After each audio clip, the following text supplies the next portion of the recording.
कहानी फ्यूचर में यानी 2053 के टाइम में स्टार्ट होती है। हमें बताया जा रहा है कि दुनिया में साफ पानी और हवा का इतना मसला बन चुका था कि दुनिया में वर्ल्ड वॉर 3 भी हो गई, जिसकी वजह से सभी मुल्कों के हालात खराब हो गए। लोगों में अफरा तफरी बढ़ने की वजह से क्राइम्स भी बढ़ गए, यहाँ तक कि जेलों में जगह भी खत्म हो गई और मुजरिमों को सजा देने के लिए एक क्यूब जेल बनाई गई, जिसे वो ले जाकर किसी भी समुद्र के किनारे छोड़ देते हैं या जंगल के बीचों बीच छोड़ देते हैं। इस बॉक्स के अंदर मुजरिमों को एक रस्सी दी जाती है और साथ में 2 ऑप्शन दिए जाते हैं। एक ये कि वो अपने आप को फांसी देकर मार दे, दूसरा ये कि वो इस कैद में अपनी सजा का टाइम चुपचाप पूरा करे। लेकिन ये करना भी आसान नहीं है, क्योंकि क्यूब में इन्हें खाना भी नहीं दिया जाएगा। खाने के लिए ये लोग डिपेंड करते हैं आसपास के गाँव वालों पर। अगर तो किसी आसपास के गाँव वालों ने इन्हें देख लिया और तरस खा के खाना दे दिया फिर तो ठीक है, नहीं तो ये भूख से ही मर जाएंगे। ऐसी ही हालत में हम एक फ्रेंच लड़की को जेल के अंदर देखते हैं। अपनी भूख मिटाने के लिए वो अपने ही जिस्म की स्किन काट कर खाने लगी थी, और जब इस जिंदगी से वो तंग आ जाती है तो अपने आप को गला काट कर मार देती है। जिसके बाद हमें एक केली नाम की लड़की को दिखाया जाता है, जो अभी इस क्यूब जेल के अंदर बेहोश थी। उसके इस जेल को समुद्र के किनारे रखा गया था, जहाँ करीब ही 2 बच्चे खेल रहे थे, जिनकी बॉल जब इस क्यूब से आकर टकराती है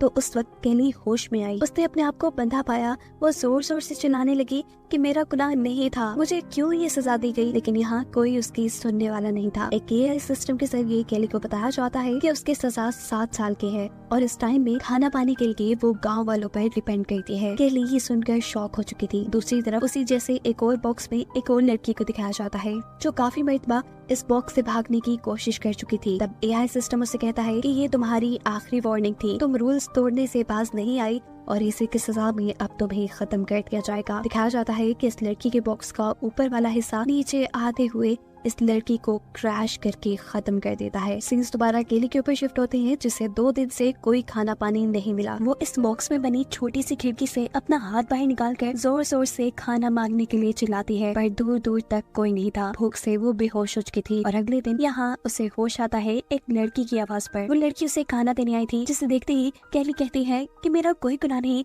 मुझे यहाँ क्यों बंद किया गया। जिसका जवाब में लड़की कहती है कि मुझे ये मालूम नहीं है। केली जब यहाँ से निकलने की बात करती है तो ये लड़की कहती है कि इसका फैसला तो गवर्नमेंट ही करेगी, और हाँ, यहाँ से खुद निकलने की कोशिश भी ना करना, वरना तुम्हारा बहुत बुरा हाल हो जाएगा। उसने लड़की का दिया खाना खाया और कुछ दिन ऐसे ही गुजार दिए। थोड़े थोड़े दिनों बाद वो लड़की खाना देने आती रहती थी। केली इस अजीब सी बॉक्स वाली जिंदगी से तंग भी आ गई थी। वो अपने आप को गला घोट कर मारना चाहती है, पर ये काम भी उससे नहीं हो पाया। दिन गुजरते रहते हैं। आहिस्ता आहिस्ता केली को यहाँ रहने की आदत हो गई थी। उसने खिड़की से बाहर हाथ निकालकर वो बच्चों की बॉल भी उठा ली थी, जिस बॉल की वजह से उसे होश आया था। टाइम पास करने के लिए वो समुद्र की लहरों को देखती और इस बॉल से खेलती। केली ने जितने भी दिन यहाँ जेल में गुजारे थे सभी अच्छे गुजारे थे, इसीलिए एआई उसे बताता है कि उसे एक दूसरी जगह शिफ्ट किया जा रहा है, जहाँ ज्यादा लोग उसे खाना पानी देने के लिए आते रहेंगे। यहाँ जंगल में उसके पास एक लड़की आती है और उससे पूछती है कि तुम क्या कर रही हो। केली बताती है कि मैं मेडिटेशन कर रही हूँ, जिससे मुझे यहाँ रहने में हौसला मिलेगा। मुझे 7 साल की सजा हुई है। ये लड़की अब उससे पूछती है कि तुमने शेक्सपियर के बारे में सुना, ये किताब ले लो, इसे पढ़कर तुम्हारा टाइम अच्छा गुजर जाएगा। जिसे केली लेने से मना कर देती है, क्योंकि ये जेल के रूल्स के खिलाफ था। अब लड़की उसे खाना देकर चली गई थी।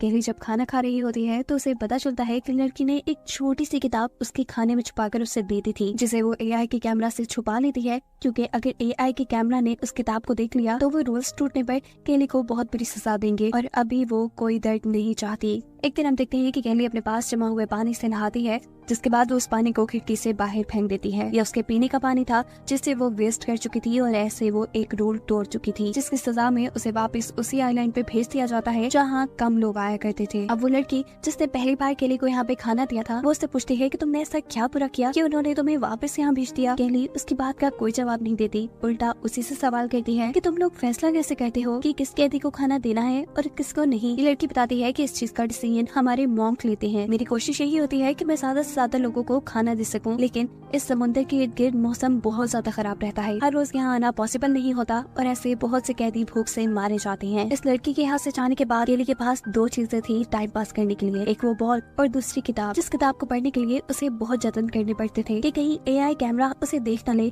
और उसे कोई सजा न दे दे। कुछ दिन गुजरते हैं और केली को महसूस होता है कि उसे दोबारा किसी और जगह ले जाया जा रहा है। या पहले तो काफी दिन तक उसके पास कोई नहीं आता, भूख से उसका बुरा हाल हो जाता है, और फिर एक आदमी उसके सामने ही आकर सेब खाना शुरू कर देता है। ये देख केली तड़प चुकी थी। वो सेब भीख मांग रही थी, जिस पर वो आदमी कहता है कि सेब तो मैं तुम्हें दे दूंगा, लेकिन तुम्हें इसकी कीमत चुकानी पड़ेगी। केली के पास जिंदा रहने का कोई और ऑप्शन भी नहीं था। वो इस आदमी की बात मान लेती है और थोड़ी देर बाद दिखाया जाता है कि एक ड्रोन आकर उस आदमी को मार चुका था। ड्रोन की गन से निकली हुई एक गोली केली के पाँव पर भी लग जाती है, पर आखिर इस सब के बदले उसे एक सेब तो मिल चुका था। वो जल्दी जल्दी इसे खाती है और जब उसने आधा खत्म कर लिया तो उसे पता चला कि इस सेब में कीड़े पड़ चुके थे।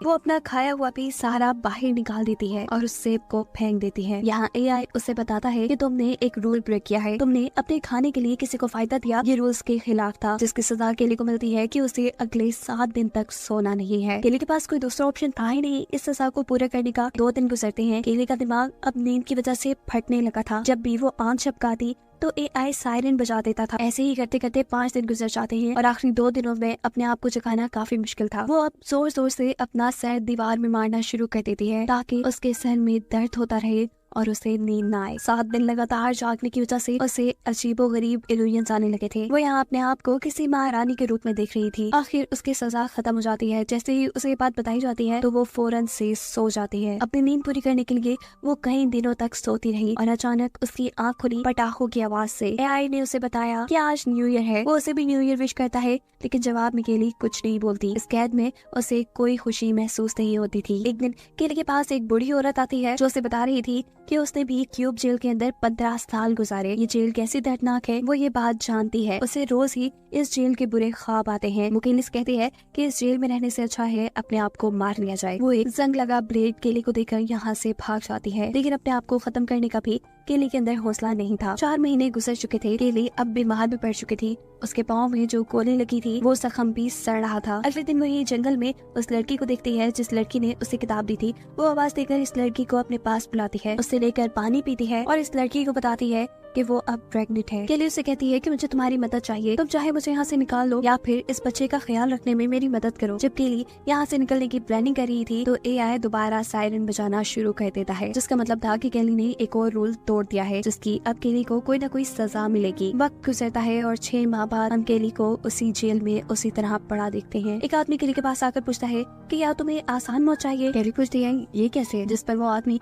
उसे सामने पड़ा एक क्यूब दिखाता है जो अब जल चुका था। ये देख केली के होश उड़ जाते हैं और वो उससे कहती है प्लीज यहाँ से चले जाओ। कुछ दिन गुजरते हैं और दिखाया जाता है कि केली के पास एक बच्चा पैदा हुआ था, जिसे देखकर वो अपना सारा दर्द भूल चुकी थी। उसको इस बच्चे की शक्ल में एक सहारा, एक कंपनी मिल गई थी। वो बच्चे को गले लगाती है, पर वो ये बात नहीं जानती कि ये खुशी उसकी कुछ ही पल की है। जैसे ही एआई सिस्टम को ये पता चलता है कि केली के साथ इस बॉक्स के अंदर कोई और भी है तो अचानक बॉक्स के अंदर से जहरीली गैस निकलना शुरू हो जाती है, जिसकी वजह से केली बेहोश हो जाती है। और जब उसे होश आया तो उसे पता चला कि उसे बेहोशी में बहुत ज्यादा मारा गया होगा, साथ ही उसके बच्चे को भी उससे छीन लिया गया था। उसके मुंह से बहुत ज्यादा खून निकल रहा था और वो जोर जोर से चिल्ला रही थी इस दुख में कि उसका बच्चा तो उसके पास छोड़ देते, पर यहाँ कोई उसकी आवाज सुनने वाला नहीं था। उसका इस बच्चे को पैदा करना भी रूल तोड़ने के बराबर हो गया था और इसलिए उसके बॉक्स को बिल्कुल समुद्र के पास लाकर रख दिया जाता है। हर आती लहर के साथ उसके इस बॉक्स के अंदर समुद्र का नमकीन पानी गिरता था जो उसके जख्मों को जला देता था।